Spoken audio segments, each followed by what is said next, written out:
sambung, kuat, ini erat, dan sulit dilepaskan, itu disebut silah namanya. Apa namanya? Silatun. Silah. Dari kata wasala, nyambung, erat. Pernah dengar gini? Silaturahim? Ya. Ketersambungan rasa kasih yang dalam, sehingga walaupun terpisahkan tempat dan keadaan, ia masih bisa merasakan itu dengan memberikan satu rasa yang dalam. Jadi kalau Anda bertemu dengan kawan-kawan, reunian, kan?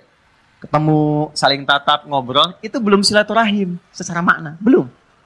Karena orangnya ada di hadapan kita, kita sapa. Tapi kalau Anda meninggalkan tempat ini, kemudian ingat kepada kawan kita, terus kita WA, malam-malam kita ingatkan, akhi, maafkan kalau saya ada salah ya, mudah-mudahan Allah pertemukan kembali kita sampai jannah. Malam tahajud ya. Itu namanya silaturahim. Silah, terikat walaupun ruangnya sudah berbeda. Waktunya mungkin tidak sama. Teman ke Amerika, dia ke Kanada, 12 jam bedanya dengan kita. Tapi kita masih bisa WA dia. Itulah silah. Hubungan yang menyambungkan kita dengan Allah. Sehingga terkoneksi dalam setiap keadaan dimanapun berada, itu adalah sholat. Kenapa sholat disebut dengan sholat? Ya, padahal sholat kan namanya doa kan? Ya kan? Tapi kenapa disebut dengan kalimat sholat? Untuk memberikan kesan ibadah ini melatih kita supaya terkoneksi dengan Allah secara erat dan kuat, sehingga di setiap keadaan kita tersambung dengan Allah. Oke, teman-teman yang laki-laki nih, Anda punya koneksi dengan orang yang punya kedudukan. Gampang nggak pekerjaannya? Gampang.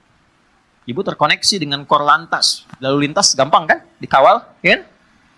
Anda punya koneksi dengan Allah, apa yang sulit bagi Allah?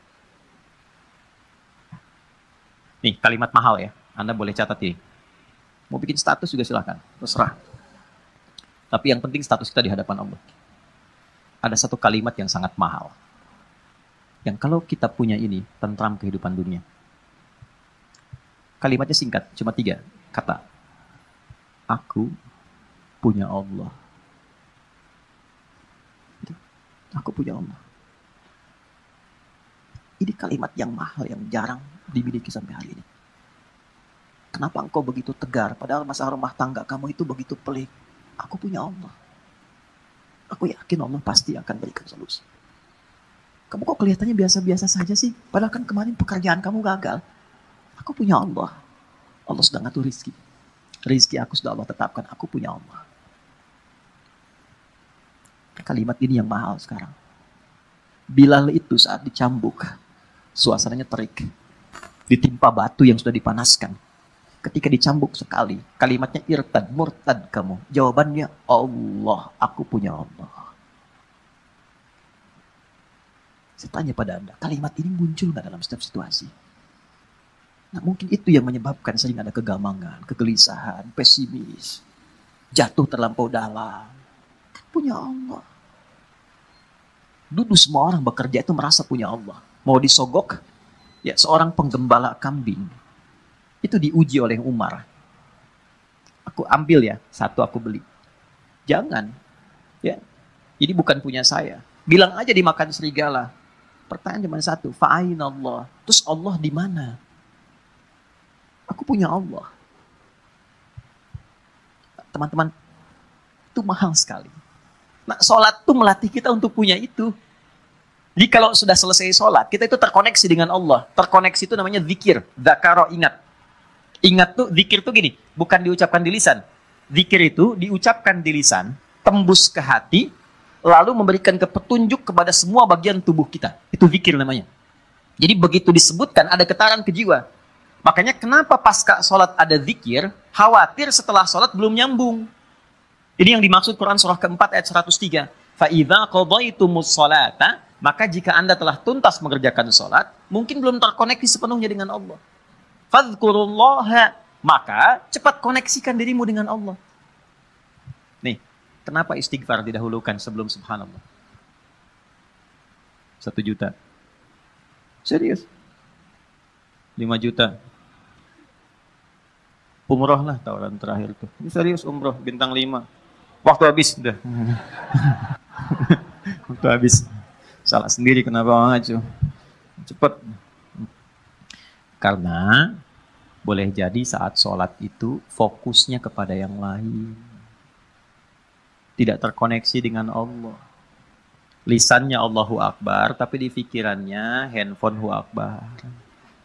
Ya, status di Instagram belum diupdate Hu Akbar. Ya, jemuran belum diangkat Hu Akbar. Makanya baru takbir Allahu Akbar, handphone tulalit tenonet.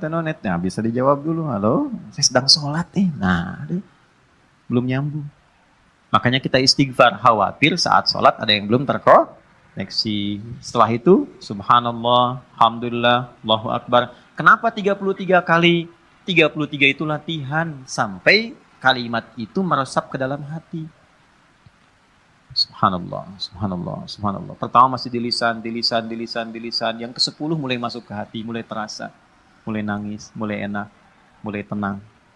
Alhamdulillah. Alhamdulillah Allah kasih saya ibu. Alhamdulillah Allah kirimkan saya ayah. Alhamdulillah Allah kirimkan saya istri. Alhamdulillah Allah kirimkan saya suami, anak-anak. Alhamdulillah. Enak, sampai tenang. Sampai situ gak? Nah, sampai ujungnya kita merasa punya Allah. Kalau sudah merasa punya Allah, Allahu Akbar. Itu semuanya dah. Nih, antum ya. Yang pengusaha pebisnis ya, ada ya. Saya nggak harus tanya angkat tangan lah. Ya. Kalau saya tanya Anda begini. Anda misalnya punya satu proyek nih.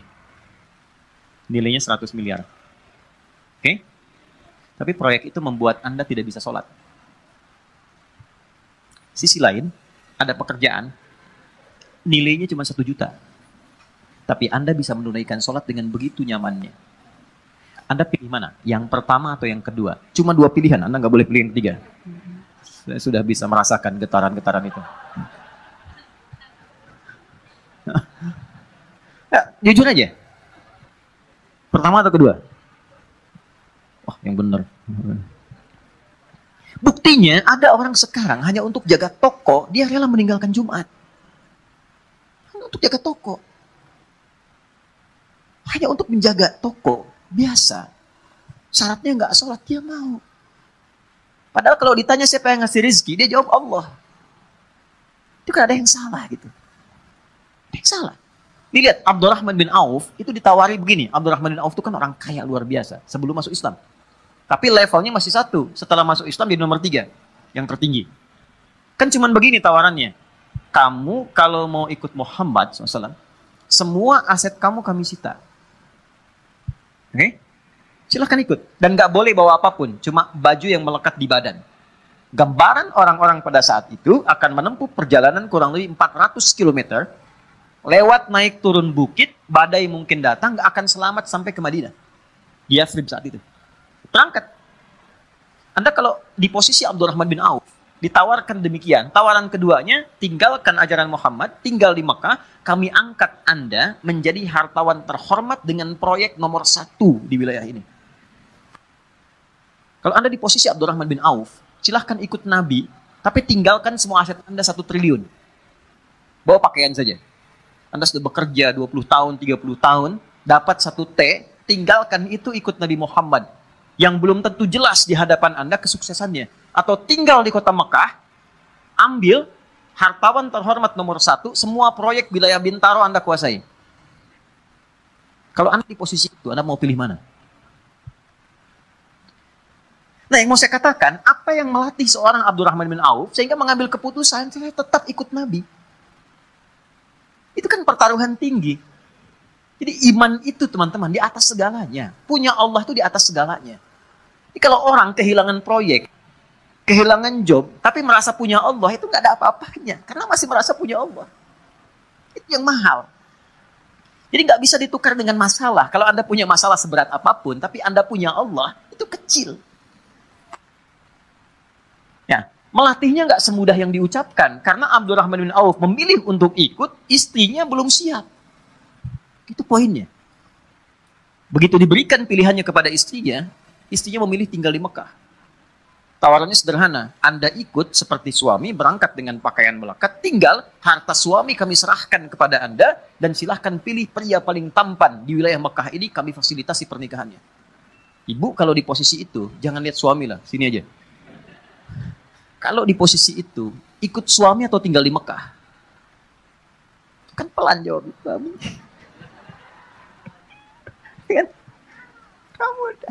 Anda aja nggak dilirik tuh, amin. Oke. Ternyata tinggal di Mekah. Ya, tapi karena keyakinan kuat dan merasa punya Allah, perhatikan, orang yang sudah mengkoneksikan dirinya dengan Allah dan punya Allah, maka Allah jawab.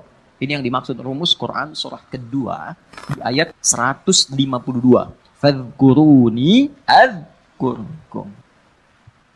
Engkau terkoneksi denganku, menyebut namaku, selalu diartikan menyebut, padahal zikir. Engkau terkoneksi denganku, aku memperhatikan engkau. Jadi sebelum beliau berangkat, Allah sudah siapkan perangkat. Sebelum Abdurrahman bin Auf berangkat, Allah sudah siapkan perangkat di sekitar Madinah. Yang menyambutnya itu harus orang paling kaya di Madinah. Itulah hebatnya orang Madinah. Yang haus disambut oleh orang bawa minuman. Yang lapar disambut oleh orang bawa makanan. Orang yang menolong seseorang sesuai sifatnya disebut dengan ansor namanya. Oke? Jadi ada orang datang ke rumah ke RKM, Mas Dimas lapar nih, disambutnya oleh santi yang bawa makanan. Ya. Ada orang yang wajahnya kelihatan tuh murung, punya utang. Dan disambutnya oleh orang yang dari Lazis, gitu kan? Nah, itu ansor namanya. Maka disambutnya oleh orang yang paling kaya dan digerakkan hati untuk mengatakan kalimat ini. Akhil karim, sami'tu annaka kunta ghaniya atau kama qala. Saudaraku yang mulia, aku dengar engkau pernah kaya. Lihat secara psikologi ya. Lalu jatuh fakir. Dia menyimpulkan begini, kalau pernah kaya dan kemudian turun statusnya, berarti kan ada pengaruh gaya dalam hidupnya. Berubah. Saya sering kutip rumus gaya itu F1 sama dengan F2. Ya, gaya gerak sama dengan gaya dorong, kan? Pelan jadi pelan, kencang jadi kencang. Kalau naik mobilnya angkot, kan turunnya juga menunduk, tuh sedekah kan? Kalau mobilnya lebih bagus kan langsung begini, kadang-kadang nggak bisa buka pintu ya. Ya kan? F1 sama dengan F2. Tapi kan ada hukum Pascal di dalamnya. F berbanding lurus dengan P. Gaya berbanding lurus dengan tekanan. Semakin banyak gaya, semakin tertekan hidupnya. Oke? Saat punya sesuatu, gayanya kebanyakan. Gayanya banyak. Begitu sesuatu itu hilang, gaya nggak tertahankan. Akhirnya flexing demi gaya. Maaf, ada inflasi gaya gitu. Ya. Berlebihan. Nah ini kan jadi tekanan. Nah dia menilai begitu. Dia nggak tahu kalau Abdurrahman bin Auf ini sudah dididik ya oleh Nabi, punya Allah. Ditawarkannya begini, saya dengar Anda pernah kaya. Kalau ingin kaya lagi, ambil setengah harta saya. Coba. Kalau Anda ingin, saya dengar Anda ditinggalkan keluarga dan istri. Kalau ingin menikah lagi, pilih perempuan paling cantik di Yathrib ini. Sekalipun bagian dari keluargaku, aku fasilitas pernikahannya. Gantian ya Bu. Kalau Anda di posisi itu, dan tidak harus lihat ke sana. Apa yang Anda pilih? Diterima atau tidak ditolak sama sekali? Saya sudah tahu wajahnya, ini percuma saya tawari. Berat ya? Ya kan? Ketemu orang paling kaya itu kebunnya paling banyak, ya, macam-macam, untanya paling banyak, ya mungkin kurang lebih 5 T lah asetnya, bagi 2,5 T. Tawaran pertama, di kesempatan pertama, ditawarkan 2, dijawab 2. Au kama qala jazakallahu khaira, arini ainal aswaq. Terima kasih, semoga Allah berikan pahala atas tawaran kebaikan Anda. Cukup tunjukkan padaku di mana pusat bisnisnya. Tuh. Beliau bukan anti untuk dapat materi atau menolak kebaikan, bukan. Ingin menunjukkan saya punya Allah dan saya akan buktikan rasa memiliki saya dan rasa punya Allah itu melebihi atas apa yang Anda tawarkan. Cuma butuh waktu 1 tahun sampai 2 tahun jadi orang paling kaya di kota Madinah itu.